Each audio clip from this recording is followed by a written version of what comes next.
It is a parent's worst nightmare. Their child goes missing without a trace. And while this story does have a happy ending, the family of this vulnerable teen is criticizing police tonight for how long it took for the search to begin.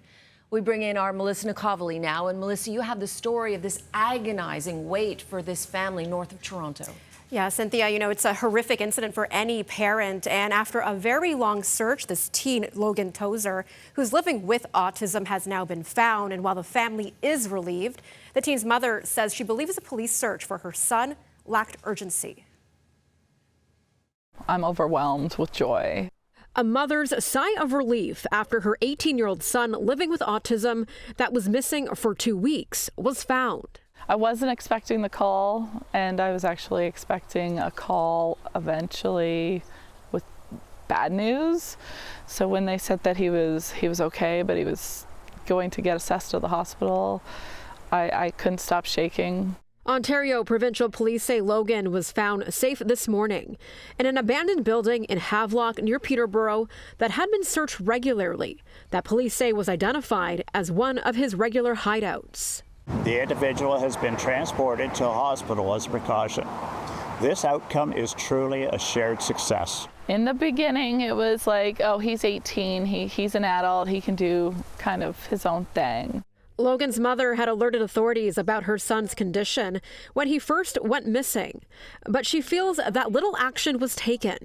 It wasn't until he had been missing for 14 days that a search and rescue team was finally assembled.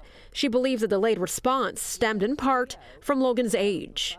It shouldn't matter what age, we should still look for them for safety reasons. That's why I kind of wish there was an alert or something. We have lots of questions about why it took this long to bring him home. The Ontario Autism Coalition, reacting to this latest development, thrilled that Logan is safe and sound, but say they're concerned that authorities didn't take the family's concerns more seriously. I think what needs to be taken into consideration is when you're talking about somebody with a disability that puts them in a vulnerable situation, we should be treating it like it is a child, that we need to jump in and with urgency and make sure that they're okay.